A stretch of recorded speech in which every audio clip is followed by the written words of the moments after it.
Okay, so putasin ko na muna guys ito yung ating entrance cap.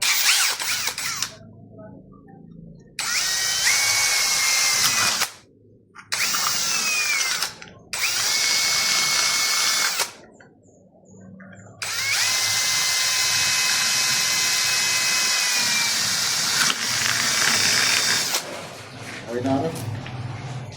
Then, yung ating mill adapter, so salpa ko na rin siya rito.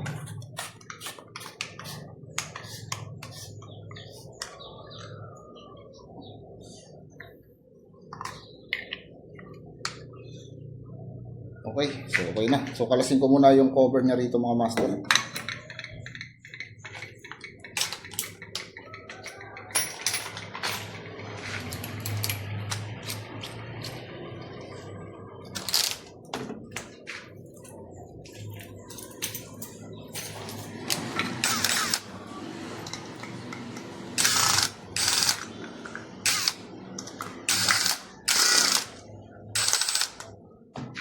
Gas.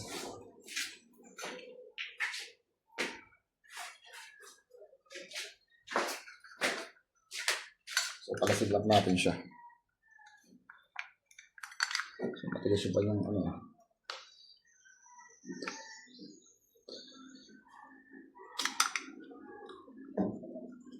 Okay. So sasalpak ng una muna siya guys sa taas natin. So gagamitan natin siya guys ng anal text. Didikit natin para hindi siya kumalas dito.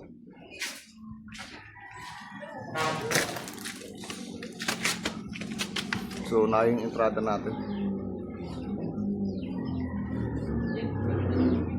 Okay, so yun mga master, balik akit tayo sa taas. Ayan. So didikitan natin siya ng anal text yung ating entrance cap.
Okay, so lagay ko na guys dito yung ating cover.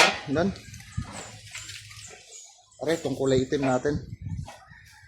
Are.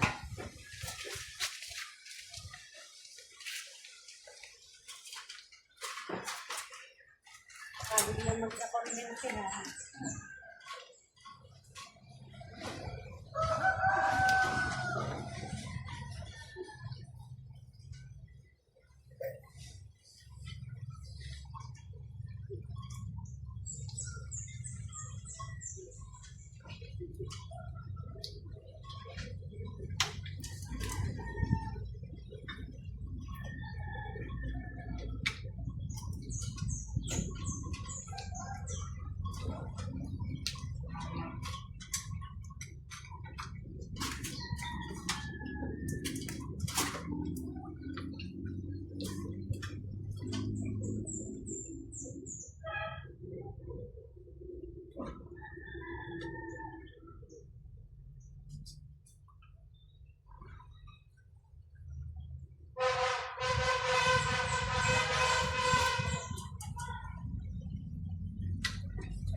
bali gagawin natin dito mga master, isa iluluping ko lang siya.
So yung mga master bali, okay na. So doon papating yung ating service truck, then tap dito sa ating service entrance. Okay? So yung mga master bali, service entrance installation tayo. Okay, so una yung ginamit natin ditong tubo. So then uno rin yung ating entrance cap dito. Okay, so sa wire natin sa number 6, so bali line to neutral system.